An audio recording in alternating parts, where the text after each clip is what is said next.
Smiles, everyone. Hi, Dave. Hi, Sandy. What are we talking about today? We are talking about the business of coaching. There's no business like coaching, business like no business I know.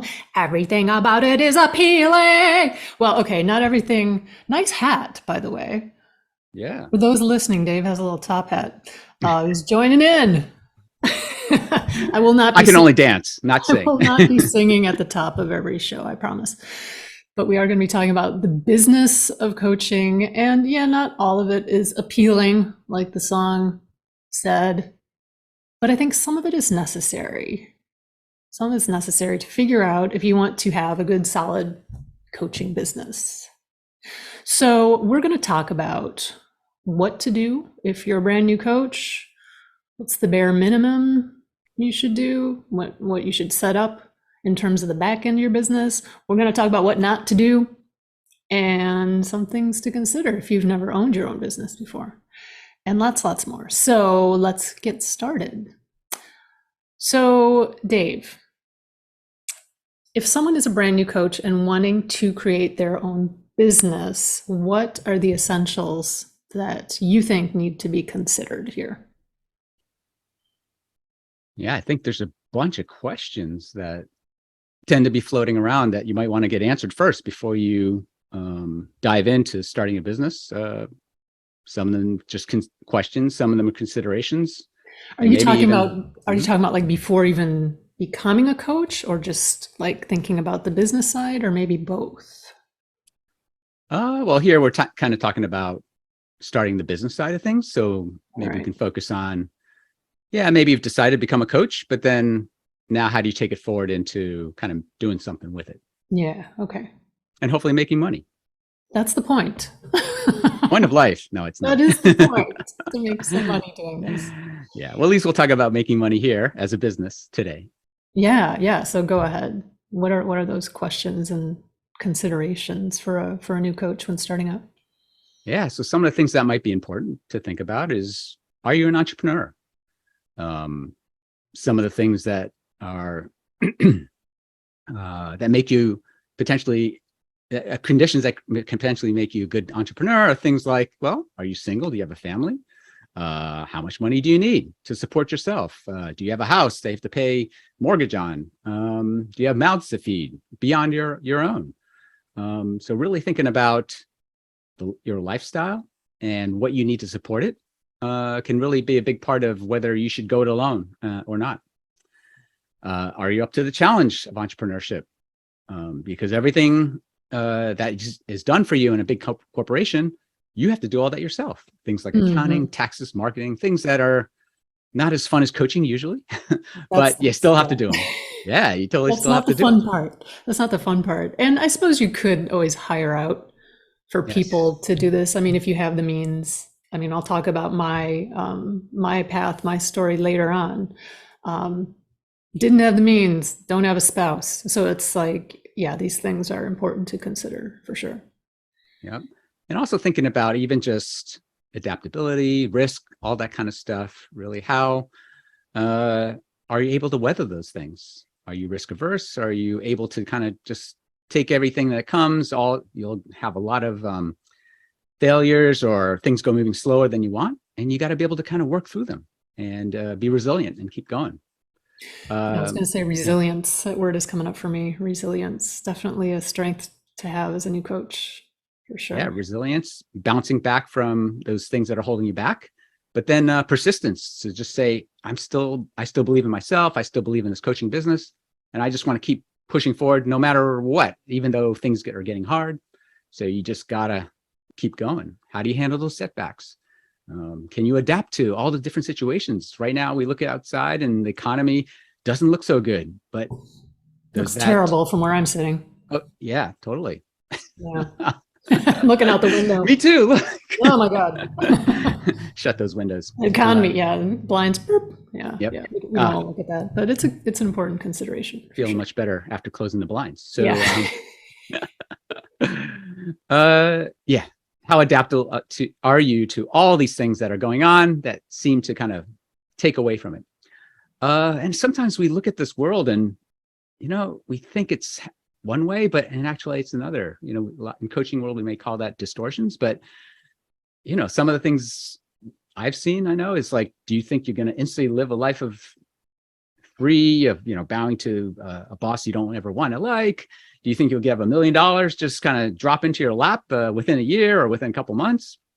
Well, customers just show up once you just set up shop. Can you just kick back like everybody else on Instagram is doing, right? They do something and then they don't seem to do anything. They are always in exotic places and they seem to be making a ton of money. Maybe, maybe not. And now the word delusion is coming up for me. Maybe that's too harsh, but yeah, distortions is maybe a nicer word for that. Realizing that, and that it's really hard to be an entrepreneur. And whether that's right for you is something you want to answer. Yeah, it's an important consideration for sure. And you mentioned like the money piece. I know you love the maths for our British friends. So what advice would you give someone who is needing to figure out if they can actually make a living as a coach? Yes, I love the math. I studied that in high school and college and all that stuff. I'm sorry. I know. I'm not doing that anymore, but I still love math. Okay, that's good. That's good. Math is important. Well, you need a little bit of math. It's probably a good thing. Let's see. The math, getting to that, it's just simply, well, first, how much money do you need to survive? Right? It's like this much money, that much money, whatever. And then you go say, okay, well, what does my coaching business need to kind of generally look like in order to make that much money? So the math I've offered to some people I've talked to is just simply, all right, what hourly rate can you charge for your services? How many hours a week do you want to work? Take that, multiply it out per week, and then multiply that out by approximately 365 days or 200 days. I think it's the number that you want. You don't want to work weekends, and see how much money you make. And is that okay for you? Because what that indicates to a lot of people is like, you know what, maybe it could be enough, or it might totally not be enough, and everywhere in between. So that's all the math that I'm saying right now. You can get much more complex than that. Yeah, and I want to add, your hourly rate as a new coach will probably be a lot less than someone who's more experienced. Unless you feel totally confident, charging $200 an hour, then go for it. That's awesome. But these numbers will change. They've changed a lot for me over the years. But yeah, that's some good maths. I hope everyone is taking notes. Yeah. All right. And then the other way you could do this is to back into it. Say like, you need this much amount of money. I don't know, $200,000 a year, $100,000 a year, whatever, depending on where you live. And then you kind of back into it based on how many hours a week you want to work, how many weeks in a year you want to work. And then you see what kind of hourly rate you would need to command to be able to get that much money. And that can kind of give you insight into what Sandy just said is, with how close are you to that being market rates or at your level, all that kind of thing. Can kind of give you some realistic assessment of what you need to do if you're going to go it alone, and see if you can get there. Right. And I want to offer that coaches typically do more than one type of coaching. Like you can have one-on-one coaching, you can have group coaching, group programs. You can be a mentor coach. You can be an assessor. These are all down the line sorts of things, assessing, mentoring. You can sell content like books and courses, all that stuff. So it's kind of multifaceted. Most coaches I see do many things in the realm of coaching. And I also see a lot of coaches who still have their day job. And especially as a new coach, I don't want to be Debbie Downer here, but don't give up your day job unless you have a spouse who can support you. I did not. I had several day jobs. Day jobs meaning other careers. I've always been self-employed. I'll talk about that later. But I did not give anything up right away because it's a process to build a business, to create clients, and it takes time. Okay, Debbie Downer out. I'm done. Go ahead. Yeah, I don't want to be Davey Downer either, but yeah, echoing what you just said is, I haven't seen many coaches at all just doing coaching alone. like everybody's teaching, everybody has all these side gigs, doing all sorts of different things that somehow add up to being able to, have a collection of things to sell, services to provide, and then that kind of makes their yearly income and their lifestyle worthwhile. Mm-hmm. But often it is much more than that. So consider getting into more things than just the coaching alone. So what about, I know we mentioned in our notes here, like the starting rates for, say, health coaching, mm-hmm. like executive coaches who work for companies. It's kind of where the big bucks are right now in coaching, but that's changing. It's changing. And health coaching is sort of new to the game. And yeah, when I'm looking on LinkedIn, Indeed, Glassdoor, there's a lot of low-level entry positions from like 17 to 25 bucks an hour for coaching. And that's depressing because I think, and you can correct me if I'm wrong, I think a lot of the coaching companies, like you work for a few different coaching companies, mm-hmm. and the standard hourly rate there is like maybe 60 to what, like 80, 90 an hour? What would you say? Is that about right? Yeah, as far as at least the health coach side, mm-hmm. being such a new discipline, it seems like they're getting lower compensation than the more traditional kind of corporate or workplace or life coaches that may be out there who've been out there for a while. And so their rates, it seems like, are commanding higher rates just simply because of that. But health coaches coming in now seem to be at a different level. So you may find that out and then realize there has to be work to be done in terms of leveling you up, right? Mm-hmm. Or maybe leveling the thought process up outside there and other people trying to hire you. That has to happen. So just be aware of that. That may take some time for that to happen. Right. And companies charging 60, say 60, 90 bucks an hour, that's a big difference in 17 to 25 bucks an hour that a lot of other companies you see on LinkedIn, Indeed, etc. And there's just that huge discrepancy. So it's things are changing slowly. And again, this is health coaching. And just a little tangent here, I invite new coaches when you're looking for jobs to read the job description carefully. Some of the jobs are actually sales jobs that they call coaching jobs. And I applied for one of these and I was well into the process, and they sent a video, the company sent a video of what was expected of me. And I was like, oh, I mean, it was kind of like using all the coaching skills. It was using neurolinguistic programming, but it was using it for evil, not for good. And it was like not ethical.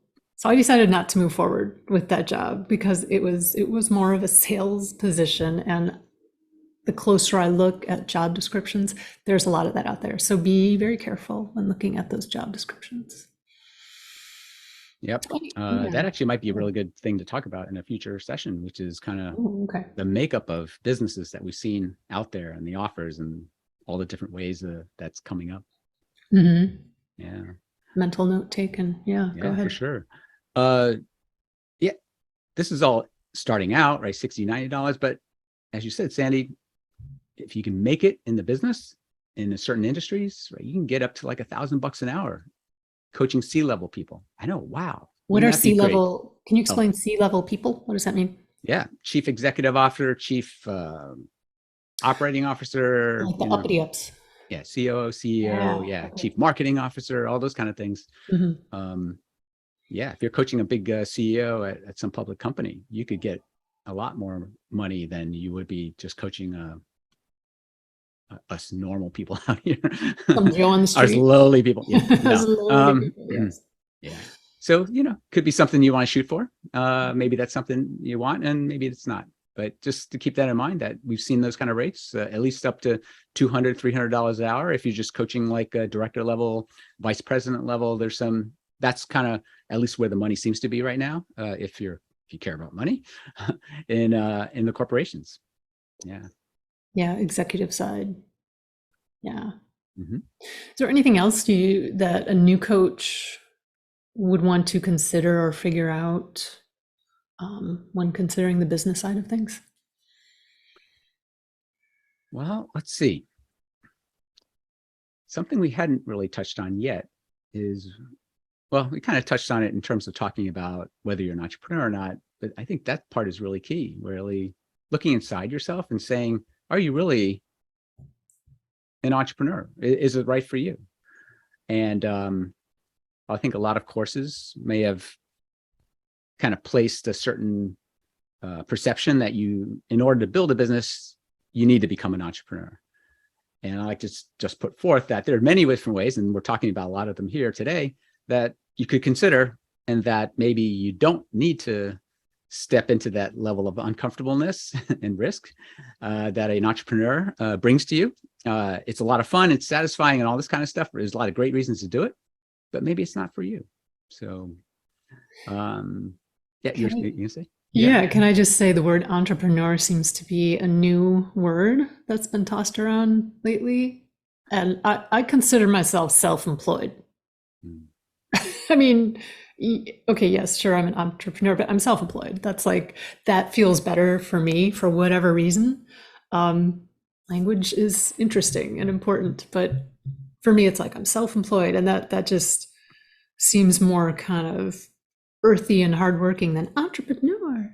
And entrepreneur, I don't even know what the hell that is, but I mean, I do, but it's interesting. I agree that a lot of the coaching schools are probably putting it out there like, you will be an entrepreneur, or you should, do this and do that, be an entrepreneur. And it's a lot of pressure. It's a lot of pressure. Yeah, be self-employed. Mm-hmm. Sounds a lot better, maybe easier for you than entrepreneur, which can have a For me. startup kind of connotations and all that kind of stuff. So Yeah. yeah. Yeah. So anything else come to mind before we move on? Let's see here. Well, shall we Check get into the those basics notes. then? Check Yeah. those notes. Yeah, let's talk about basics. So if someone is thinking of going it alone and not working for a company like you do with various companies, so if you're thinking of becoming an entrepreneur, air quotes, or self-employed, as the case may be, what are some of the basic things? Yeah, let's talk about some of the basic things that one would need to consider. I'll start. I'm thinking the name of your business. That's pretty important. I would say don't get all cute. I would say make it memorable, easy to pronounce. If your last name is Strzywski, maybe that's not a good coaching name, and that's pronounced Strzeski or Strzeski, I forget, but I had a friend whose last name that was, and it took me 7 years to learn how to spell it. And if that were my name, I wouldn't be using it. I'm just saying. No offense to Jenny. But yeah, figure out a name for your business. It can be your own name, it can be something else. But be careful with it. My first business name was Autoimmune Nutrition Coach.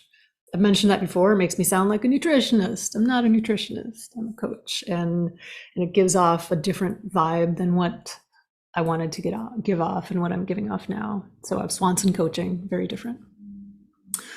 I think insurance is super important for liability, just to have that done. And we'll put some links in the show notes for different insurance companies that we've seen coaches use. Actually, this is kind of the trifecta of the cover your butt. I think cover your butt when it comes to coaching business, insurance, creating an LLC. I did this, or some sort of entity, business entity. That is not you, and that's to protect your assets, your personal assets. So insurance, creating an LLC, and then creating a really solid client agreement. I have an assumption of risk and release of liability. It says I do not prescribe, cure, treat, heal. It says what I'm not, what to expect. It's very clear. So if anyone tries to sue me, I'm pretty well covered. Knock on wood, hopefully that will never happen. Is there anything you'd like to add to all that before we move on? Yeah, let's see here. Well, let's see. The client agreement, you can find an example of that, at least on the ICF website. So we can maybe put that in the show notes as a Okay. Yeah. template. And certainly you can hire a lawyer to create one for you and all that kind of thing, but you probably don't need anything more than that to start out. Oh, and you mentioned LLC, which stands for Limited Liability Company, for those of you who care. And you can go into business as yourself. They call that a sole proprietorship. But as Sandy's mentioned, that can open up you for kind of lawsuits into your personal assets. You don't want that to happen, right? So protect that. And then insurance helps with there. There's plenty of really great options that we'll put in the show notes that are fairly inexpensive. So very reasonable for you to start out with. And naming, keep that as simple as possible, but you can make it also as complex as possible, like in terms of branding and all that kind of stuff. And happy to kind of get into that if you want, but it can also take time and effort. And if just starting out, you can pick something a lot more simpler. I guess one thing that you might want to check on in today's world is whether the name you choose actually has a domain name. So that often figures into the choice of the name. You go into search on the web, whether or not someone already has that, and then you can get your web identity going, which is pretty important these days. So being able to find something, which also can be really tough because every single freaking word that is out there and combination of words often are picked. But yeah, that's a really good point. You don't want to do all your marketing and branding and then find out that the website domain is taken. That would be bad. Okay, that'd be bad. Definitely so. Yeah, thanks for all that. Yeah, I want to also add basics. So one of my previous careers was a photographer, headshot portrait photographer.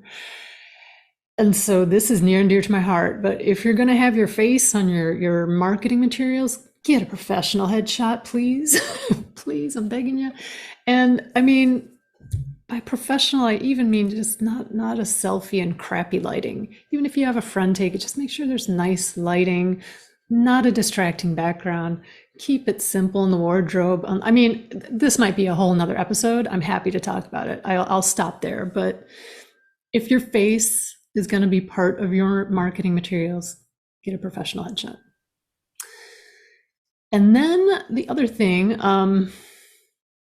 that I had on our list here of things to maybe do before you really get started, or the basics, is to get clear on who your clients are. And that's a whole rabbit hole of niche and avatar building that I know a lot of people get stuck in.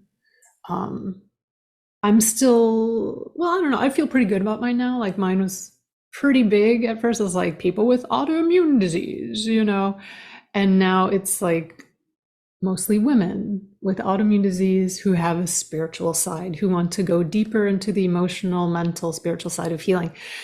So it's funneling down for me as I work on my business. I personally think that it's important to have a specific person in mind when you're doing your marketing, when you're building your business, but maybe it's not important right away. What are your thoughts on that, Dave? No, it can be really useful and important, especially when you start out, because it gives you a nice focusing point, focusing your efforts. Where are you marketing? Where are you putting your advertising? Where are you putting your promotion? Also your messaging on your website and all the blog posts and emails and whatever you're going to do to help message for that. It helps differentiate you too, so that you're just not, hey, I'm Joe Coach, right? Then come coach with me, right? And then no one knows why they're coming to you. Right? You have to give people a reason why they want to come to you. So a niche can really help with that.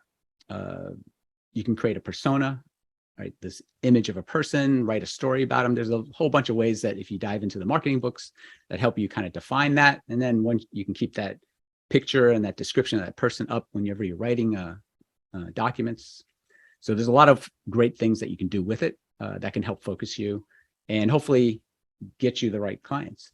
Another way to think about it also is as narrowing and nice as that is, you may also want to consider not going so narrow that only like a handful of people will resonate with it and contact you, because then you won't get enough customers, right? You only get a handful or a trickle or one or two every year or whatever. That's not good enough to start out with. So you might want to think about whether or not you can get that bigger or not. Big enough to matter for you, but not so small and specific enough that people are having a hard time to find you that happen to be part of that crew. Right. Right. Well said. I did also want to throw out the possibility that, and you actually said you started fairly broad, although there was a category of autoimmune. Mm-hmm. I just want to throw out that the possibility that you may also try throwing your net wide, so potentially multiple niches or multiple messages, and kind of see, what who sticks, right? And what's the environment out there? What's the world saying to you in terms of, oh, these people are coming to me, and these people are not. And for instance, I don't really have a message. It kind of evolved towards me and what was unique about me, and that's can be seen on my website and the messaging and what I blog about, what I'm interested in, what I post on Instagram, all those kind of things. And it seems to be working for me, at least, without me saying, oh, I'm going after, I don't know, men age 50, who have this kind of thing or whatever. But that can also work too, which is just simply showing how you are different and how people can resonate with you and what you bring. And then if it's working, then people will come to you based on how you express who you are to people. So that's something you can consider too. Right. I think authenticity plays such a big part. And if you're authentic, we talked a little bit about that in the Coaches Need a Coach session, being authentic. And that can play a big part in your business, on the business side of things too, for sure. Mm-hmm. So we have the basics. So what else? What else should we, as new coaches, if we were brand new coaches, what else should we focus on that first year, do you think? Yeah. Well, let's see. A website, because that's the way things are done these days. You got to have a website. And we talked about, we talked about finding a website domain that is unique, that's still available. So then comes building it. There are a lot of options to do that. Websites like Wix or WordPress or Squarespace. And certainly you can pay for that to do it, but there's a lot of really easy, drag and drop kind of systems out there that make it easy for you to build a website. Yeah, I want to add that a simple one-page website is perfect. It's fine. If it has your name and your email or phone number, a way for people to contact you. I mean, that's all you really need, right? And I have used Wix for various things. It's super simple. It's not very customizable. It's simple. WordPress is what I use now for my one website, my blog, and then I use Kajabi, which is a whole other thing, for my other website. And I learned WordPress myself. It took some time, but there are some great tutorials out there. And the thing with WordPress, and use .org, not .com. If you decide to go the WordPress route, .org is a lot more customizable. I lost my train of thought. Tutorials, blah, blah, blah. Learn yourself. Learn myself. Lost my train of thought. One pager is fine for starting out, mention that. And I want to say also one pager, yes, but have an opt-in form on that one page so people can sign up for your email list. Even if you don't have an email going, if you don't have a newsletter, you have that person's name and email, and that's yours. I know a lot of people are big into the social media and doing a lot on social media. Social media could disappear tomorrow. So there's that. So you really want some method of collecting names, collecting emails, so you can reach out to those potential clients at a future date. Yeah, to add to that, not only collecting emails for newsletters and communication, but also just to contact you to hire you, right? So a contact form saying, I would love to engage with you and become a client of yours. So even put that on there as well. Mm-hmm. And that's all you need. Yeah, and there's a bunch of different email providers. MailChimp is a popular one. I use that. It's free for up to, I think, 2,000 contacts. But there's so many options out there. I have a feeling our show notes are going to be pretty huge, but I mean, Google is your friend, this stuff is out there. But yeah, Dave makes a good point about having a way to collect email addresses, but also a way for them to say, hey, I want to work with you, like to email you directly.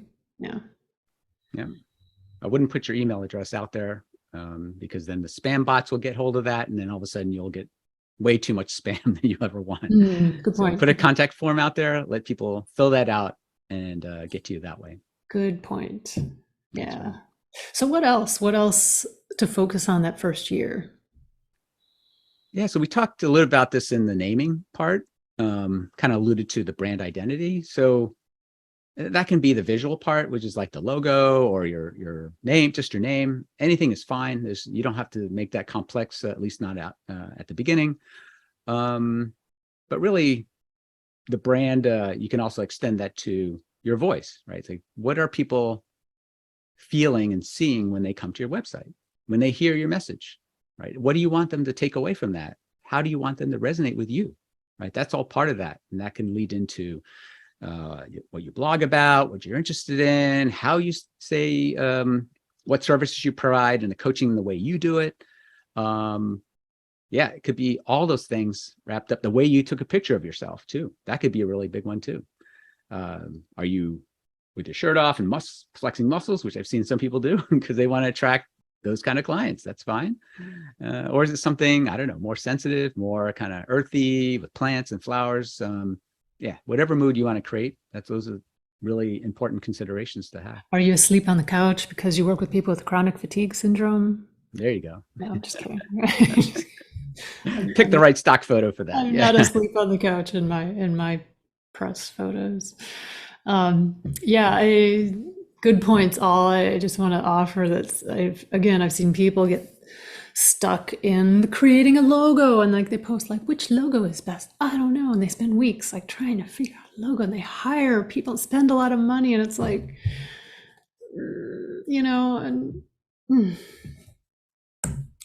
the pet peeve of mine. Can you tell? Logos. You can spend as much time or as much money, as much effort, as much angst and stress about it as you want. Yeah, I mean, if you have that energy and resources, more power to you. But and this is coming from someone who spent a lot of time on our website, and we'll get to things we wish that we maybe didn't do later, but I spent way too much time on my website. It was not necessary, but I love doing it. I love learning new things. I was like, ooh, WordPress, and I was getting all into it. Perfect images, perfect font, and la la la. It's like, I just wasted, well, it wasn't a waste, but like 2 months went by and I was like, could have been coaching. Should have been coaching. Coulda, shoulda. So yeah, we'll get to more about what we wish we would have done or wouldn't have done in a bit. Yeah. And from my side, the logo, I actually have a design background. I could have spent time doing it. I tried actually and failed miserably. So I said, okay, I'm going to 99 Designs and pay for someone to I didn't know that. Yeah, to just crank it out. And I actually went twice. So I had a logo before the one that's now. And I said, oh, that's not me anymore. That was kind of the old Dave. And then now the new Dave has the one that's up now. So, but 99 Designs for me work really well. And there's plenty of those kind of services. Fiverr, I don't know, there's Upwork. There's a couple places where you can get those kind of things, and it's not that expensive. And certainly you can hire an agency. We're talking about thousands of dollars, $100,000 for branding. Like, not quite there yet. But yeah, you can make it as small or as big as you want. Just get it done for now. Yeah. Don't let it stop you from launching. That's right, for sure. Right. Exactly. So what else? We talked about building your own email subscriber list, owning your own list. I also want to mention that finding your way of expressing yourself might be important, like finding your medium in which the best way you communicate. I love writing. I have a blog. I communicate well through the written word. I know some people who are speakers and they love talking. They're just very eloquent and well-spoken. Do video. That's great. Podcasts, find your way of communicating that's authentic to you. I don't try to do things I'm not good at, it's a waste of time. So I think that's important to acknowledge from the start. And then I just want to say, aside from the business side of things, like just coach, like that first year, coach, practice, practice, practice. Reciprocoach, I think it's .com, is a great place to find other coaches like on your same level to trade coaching for. Just practice. That's another thing. I'm skipping all over the place here, Dave, but that's another thing I wish I would have done. I wish I would have coached more, well, a lot more that first year. It'll really help your confidence. Well, not only that, but as you get better, this is something I'm actually finding now, is that as time goes on, somehow the notoriety gets out there, maybe the energy, right, of your confidence gets out there, and then things start happening, right? People start reaching out to you and things like that. So as you get better at what you do, that kind of starts getting infused in the website and what you're posting about, and what goes out there, and people will notice, right? The people will notice that energy and start coming to you. So that's a really great reason to not just depend on that one pager you put out there, and you maybe paid someone to write some language, and then you sit there, right, waiting for something to happen.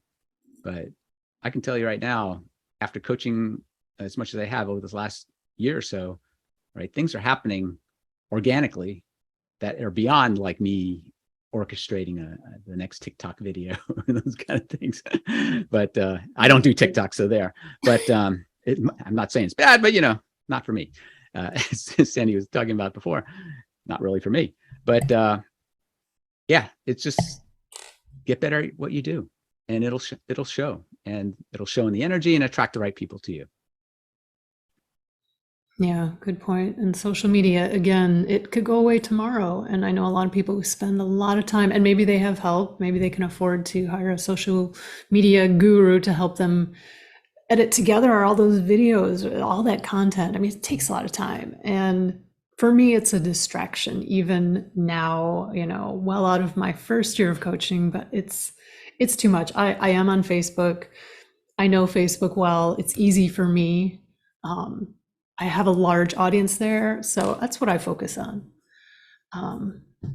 Yeah, social media, that could be another episode right there. But getting back to business. So Actually, can I make a point of what go ahead. you just said? Doing something that resonates with you and that's fun for you is super important in any of all this stuff. Right? Don't do stuff that you hate or you don't want to do, or it's just not you. Like the more it resonates with you, the more you're going to keep doing it, right? And you'll be energized to do it, even if it's not getting results. Like we're doing a podcast right here, and it's fun to put up the podcast, do all the back stuff that you don't see. I am living for this, Dave. This is like my energy right here. Yeah, it's fun. No pressure. Don't let me down. But it's a great point. Like do stuff that's fun, that resonates with you. And leave the struggle to other people, like that, or just don't do it. Yeah, don't do it. Do it a different way. Yeah, there you go. Yeah. Which may seg into maybe the next little line that we have here, which is doing it your own way, right? What's different about you, right? Differentiating to all these people out there. I don't know what the numbers are, but ICF has I don't know, is it tens of thousands of coaches registered, maybe 100,000? I don't know, something like that. I mean, there's a lot of people. And then with the popularity of now or excitement around the National Board Health and Wellness Committee, what's the C stand for? Certification or committee? I can't. Yeah, whatever. National Board of Certified Health and Wellness Coach. Yeah. There you go. Oh, coach. There you go. So, but now there's a lot of excitement around that. So there's hundreds of coaches being created every year, right? Multiple times during a year. But how do you differentiate with that onslaught of all these people going in the marketplace? And then they start saying, oh, well, I do weight loss. I do diabetes. I do, whatever. And when you have, yes. My hand is up. I'll tell you how you differentiate. You be authentic. Please. You be authentic. It's coming back to that word again. Just be you. Mm-hmm. Yeah. Because no one else can be you. That's our deep thought for today. That's right. As much as you nicheify and all that stuff to kind of get you going, ultimately it really depends on what's unique about you? Why would someone want to come to you versus someone else? Mhm. And you can't be more bigger, faster, stronger, or whatever it is that you need to be. But no one can be you, right? The authentic you. And people will connect with that. There may be people who won't connect with that. That's fine. They'll go find someone else, and that's great. But unless you show the real you, people are they're gonna sense that, right? They're gonna see something that's fake, maybe, or not Mhm. quite open enough, right? Because us coaches have to be open. So yeah. Yeah, people have a keen bullshit meter. Excuse my French. And I want to add that it might take time to figure out who you are. I mean, that sounds cheesy too, but I mean, okay, you are who you are, but like, how do you present that to the world, to potential clients? Like, that might take a little bit of time to figure out how to do. Not to be rushed, and it'll probably change over time. But Yeah, as you be add patient. new experiences to your roster, to your life, of course it's going to change. All of us change. Change is the only constant. Who said that Oh, yeah, it's in good. life? Yeah. It's good. It's a good one. So, what else? You mentioned credentialing. Could you talk about that a little bit? Certifications, education, all that good stuff. Yeah. So in addition to what's unique about you, it's just the education, right? What do you offer? Part of that's credentialing. You're talking ICF, there's ACC, PCC, and MCC, 3 levels of expertise that you kind of got to go test for. And what other certifications might be useful in nutrition or some other health thing? Or is it some kind of system like somatic experiencing and those kind of things? But yeah, build up your capabilities. Those are offerings that you can kind of give to your clients. And if you're good enough, you can kind of weave them into coaching sessions.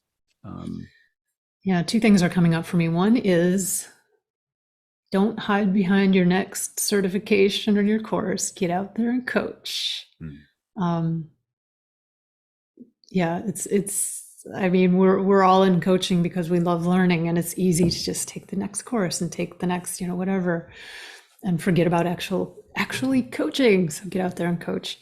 And the second thing I want to mention is that there's some great coaches out there that don't have any certifications. I know there's some people, you and I went through our training in our cohort, and they're doing great. So it depends on, well, it depends on many things. It depends on your connections. One person I'm thinking of, she had so many business connections that she sort of had an immediate like pool of potential clients. Like, she was really connected to the people who were her ideal client in her niche. It also depends on where you live. Here in the States, every state has different laws. If you think about California, where you are, Dave, Colorado, Oregon, Washington, among others, it's the Wild West. So, laws are all over the place. I'm in Illinois. I have to be careful about what I do and don't do as a coach. So my scope of practice is pretty tight, and it's pure coaching. Again, show notes, we'll put a link to the Holistic Council. Jonathan Posey has a great website where you can look up your state laws and figure out what exactly is needed for you to protect your business and stay within your scope of practice. Yeah. And I think what we said before about having fun with it really still applies here too. If you like learning, keep going. There's a lot of stuff to learn that can enrich your coaching practice, as well as developing yourself too along the way. So, have fun with it as much as you can. And then the other message that I got from you, Sandy, was don't let it stop you. Don't go into this endless cycle of learning and never feeling like you ever get there. Get out there and use it, right? Practice it, see what's happening, see if it works, see how to put it into practice. Don't just kind of keep taking classes, which is fun. I love learning, but Me too, yeah. yeah, Me but too. don't get caught up with that. Yeah. Right. So now that we have the basics out of the way, what about things not to get caught up in? I mean, we've mentioned a bunch already, how I feel about logos and website design. I spent way too much time on my website. I have to say I love my website, but it was like really like 2 months. Anyway, yeah, what are some things to not get caught up in? Yeah, some of the things I've seen at least are like perfection, right? Then that may also roll into, well, if it's not perfect, then I fear what?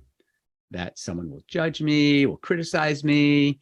I feel not good enough, say I'm not good enough, right? Or even, is it the right thing versus the wrong thing? I mean, there's so many of these kind of fears that, hey, maybe you need a coach to help work on. But yeah, don't caught up in this. Don't get caught up in that. Just launch with something even not perfect. You'll work on it and make it better. Don't worry about that. Get coached around these fears if you need it. Comparing with others is a big one because Fell into that one. yeah, my website looks like this, but oh man, that one looks better. That one looks like I can't put it out there because it doesn't look, I don't know, similar to or as good as, everything else. I think I fell into that one, like, oh, but it's not quite right because this person's doing that and that. I mean, yeah, where's the authenticity in that? Yeah, I don't think I've ever gotten anything in my contact form that said your website is kind of I know. crappy. Hey, Dave, love to work with you about your website. So, yeah, but your website, yeah. so inauthentic and it's not like anyone else's or Yeah. whatever. Yeah, but I had to tell you anyway to press the send button. So, Right. yeah, really taking a look inside yourself and going, what is preventing you from starting now? Like, that's a typical coaching question, right? Like just taking that time to say like, okay, I've got it launched, but I can't quite do it. See if you can get your awareness generated within yourself. Like what's preventing you? Oh, here's a good one, right? Giving up too easily or too soon.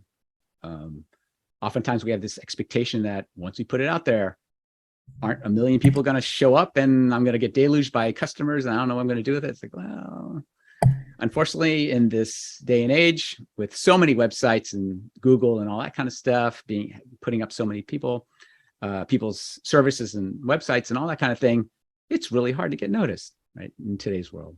So it's crowded. Yeah. Totally crowded. Yeah. So be patient. Yeah. Problem solve. Like, why can't you get, why aren't you getting noticed? Right. Like, think about that, get help, and try to work through that.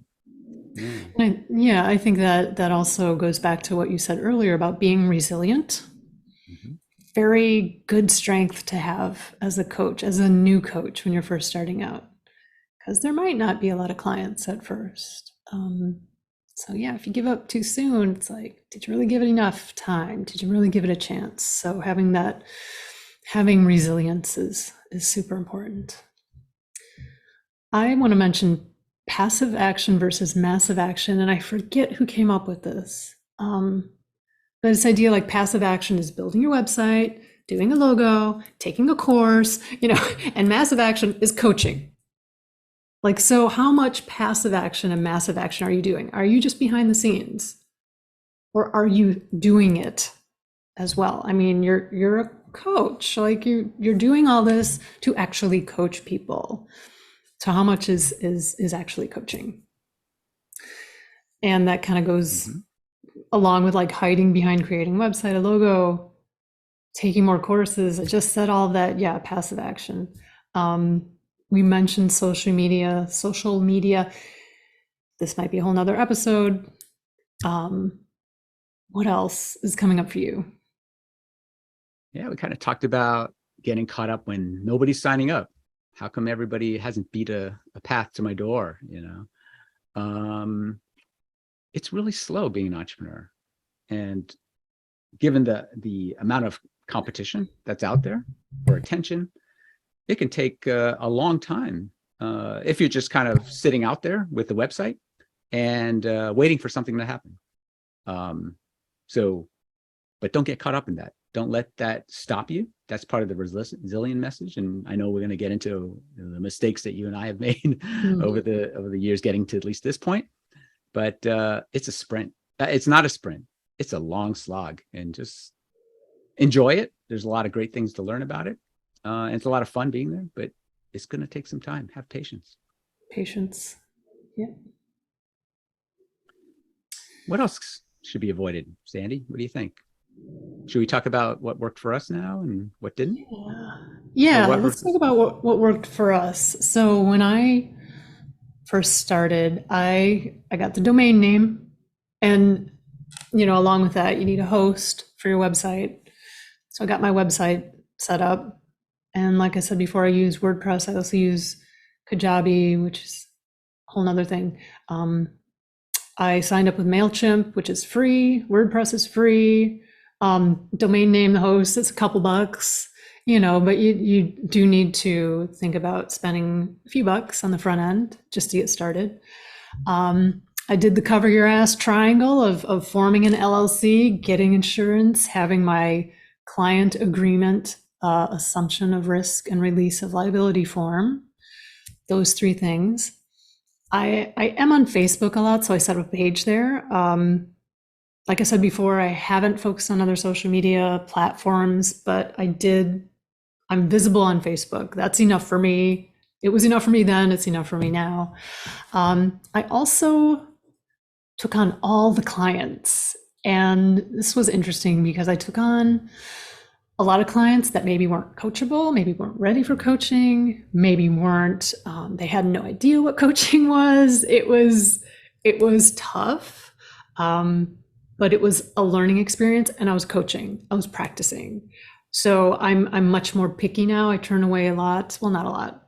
I mean, I turn away people that aren't coachable. Maybe we're not a good fit.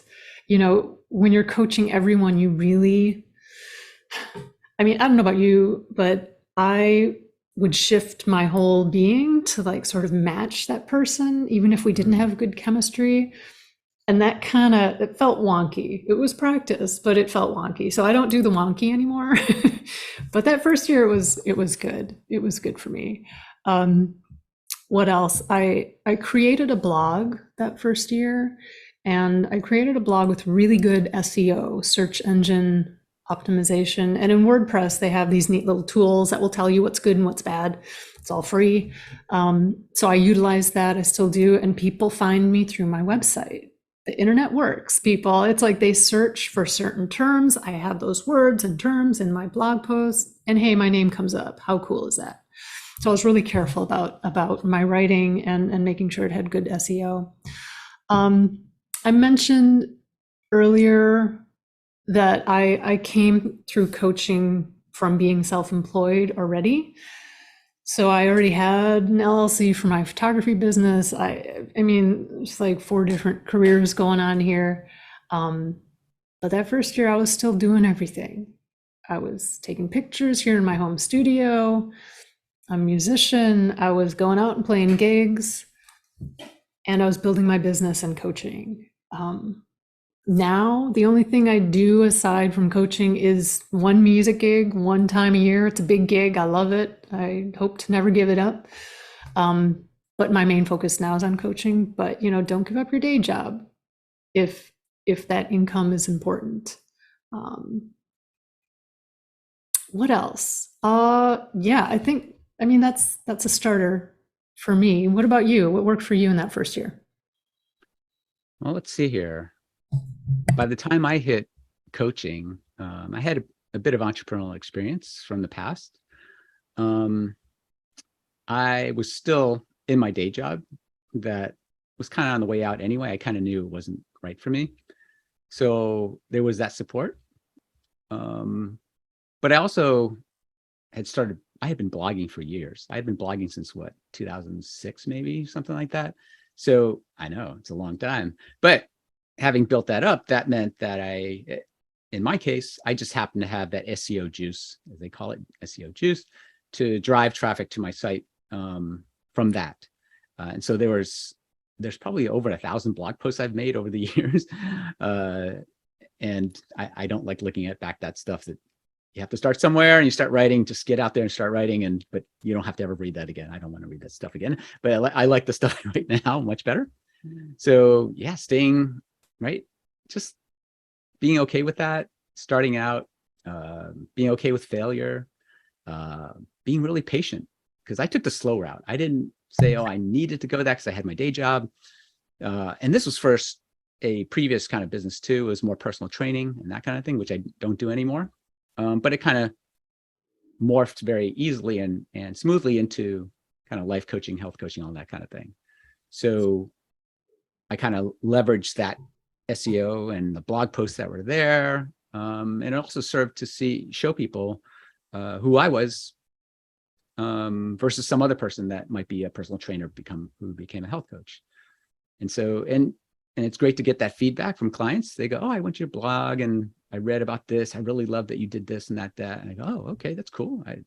That post was kind of far back, because you can see then people do actually do that research on your blog. If you happen to have that kind of stuff, they really look back and see who you are and what you've done and all that kind of stuff, if it's up there. Yeah. At that point, I think I really understood myself in terms of how much I really wanted to work.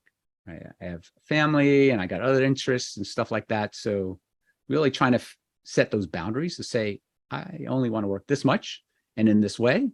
And so knowing those kind of things really helped too, as I set everything else up. Another one would be just jumping on those opportunities when they come up. Because I said in the beginning, I didn't really have like a niche saying I only, I don't know, coach people who do triathlon. I used to love triathlon, but I don't do that anymore. But right, I applied for Modern Health, right, one of the big coaching companies. I was out there when that opportunity came up. I applied for another agency when that came up. And so, yeah, some of them came on and some of them are working and some of them are not. But I felt like I had to be flexible to see where the coaching world and the universe would take me with this, on my journey for coaching. And yeah, it seems like it's working in a great place. Oh, another one I can think of is just, I have kind of loose milestones for myself, like how much money I'm going to make this year, last year. Am I doing better than last year in terms of money? And those are kind of really good metrics to have for yourself, that I really enjoyed for myself, that I could see like, oh, I made this much money last year and I'm on track to make this much money. It's like, oh, it's getting larger and at a certain rate. So that, yeah. Not quite at $1 million a year yet, but you know, it's good. And I feel good about it. Yeah, other little details. I had a LLC already and insurance, all that kind of thing. So those kind of things didn't have to worry about it. And I got help. I didn't want to do my logo anymore. I didn't have time to do with it. It would have taken like forever for me to finish it by myself. So yeah, find someone like 99 Designs to just do it, get it done and move it, put it behind you so you can keep moving forward. So what didn't work for you, Sandy?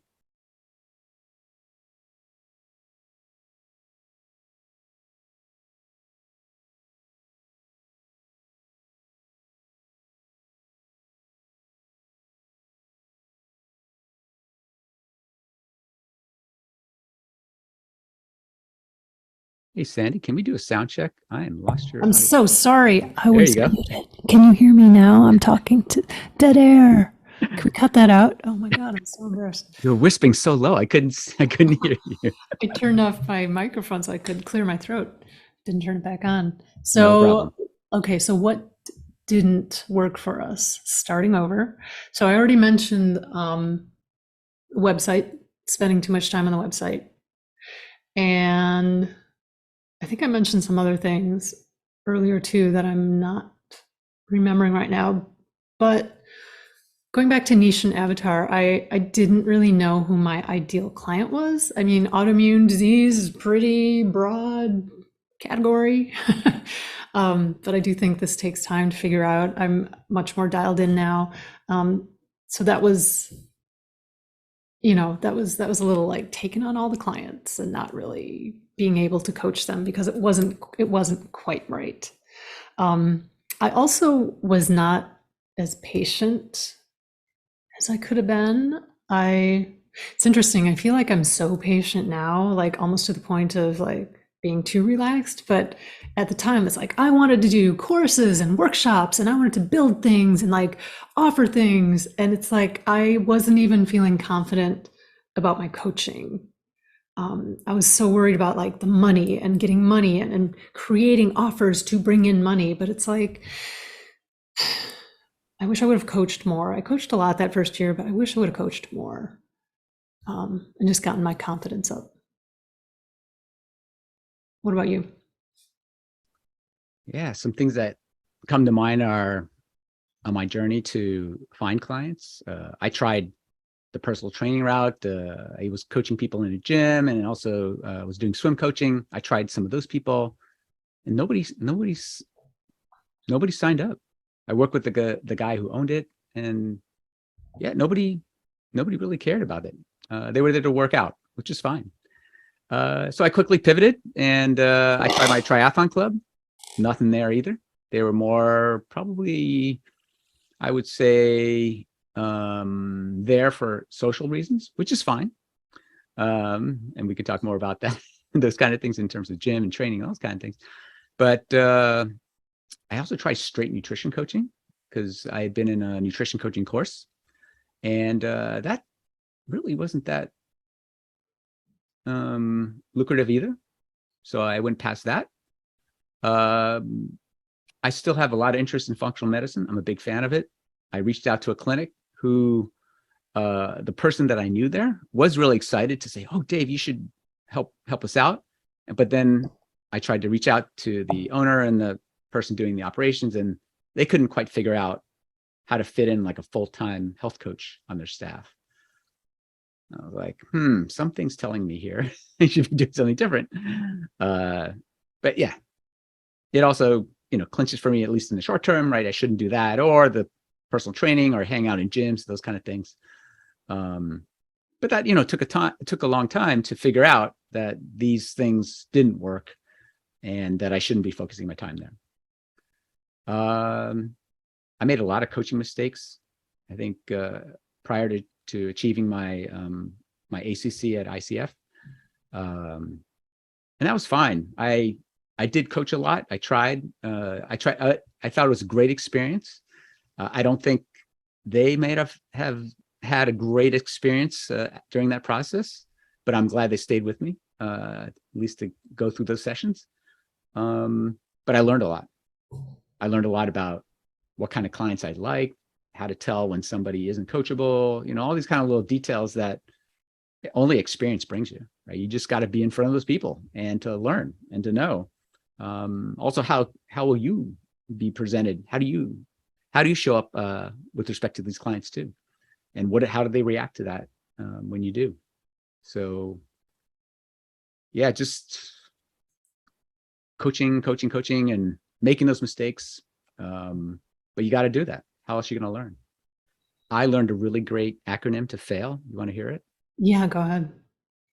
So instead of focusing on fail, remember that FAIL stands for first attempt in learning. Ooh, I How like cool is that. that? Fail loud and proud, I say. There you go. Yeah, I love that. I Yeah. love that. This is you mentioned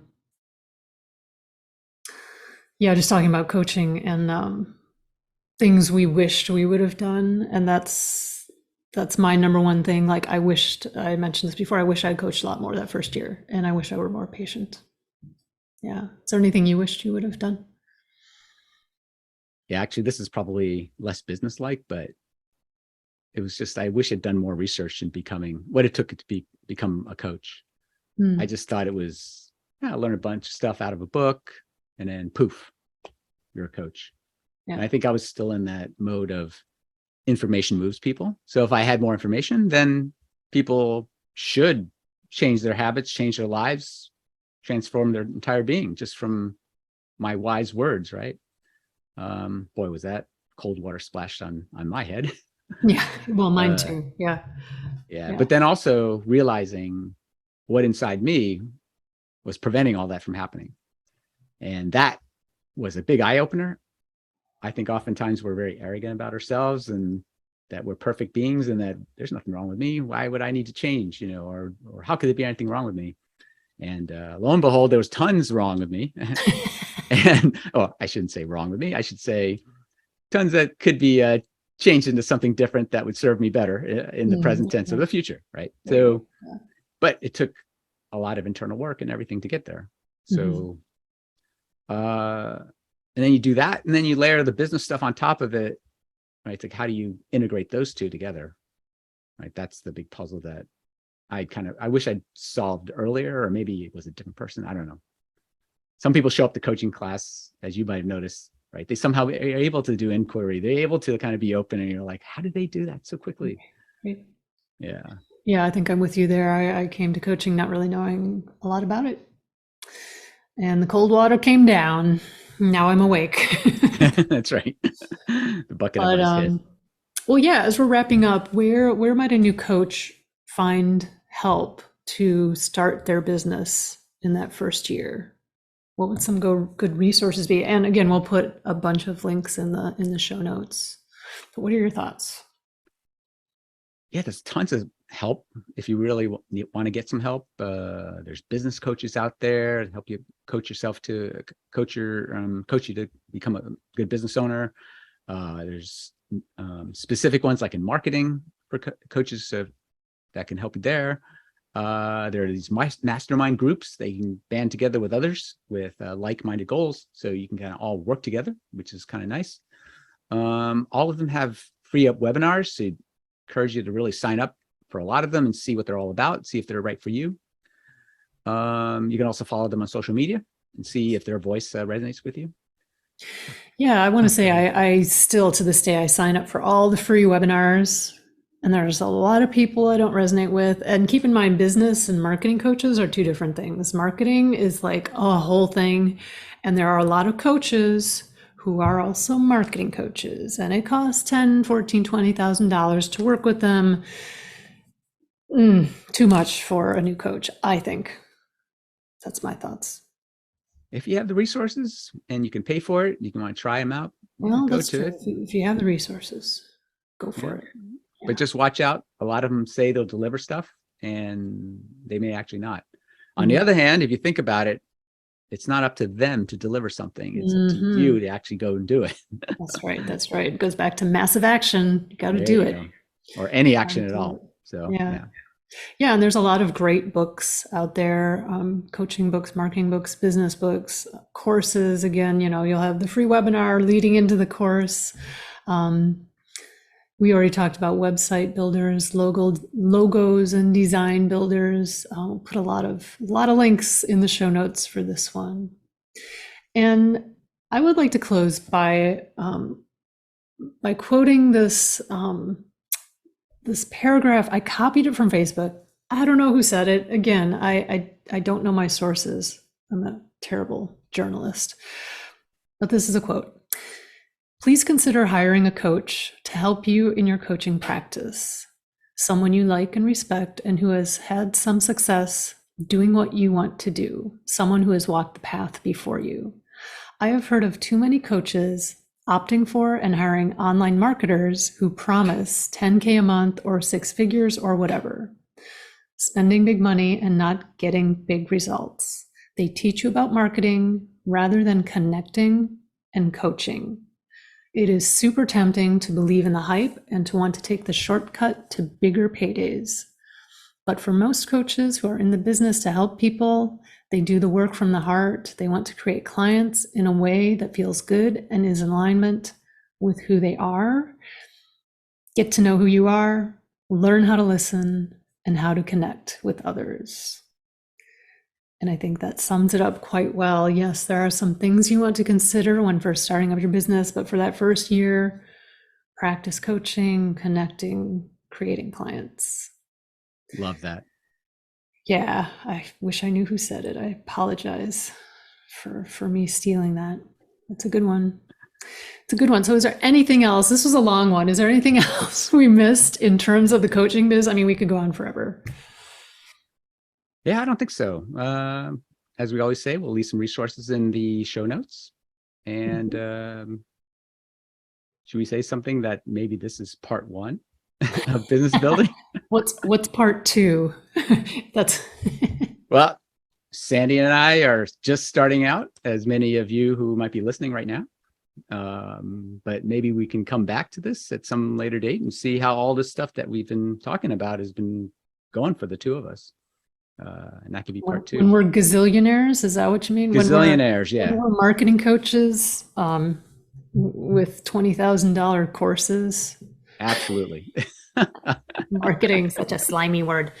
It doesn't have to be. It doesn't have to be. But yeah, we've been doing this for only four or 5 years. That's So right. a lot of it is a work in progress for sure. But yeah, where can people find you, Dave? CoachDshen.com. Find me there. And how about you, Sandy? swansoncoaching.com. And I All think right. that's it for All right. today. We'll see Thanks, you next everyone. time then. All right. Bye. Bye.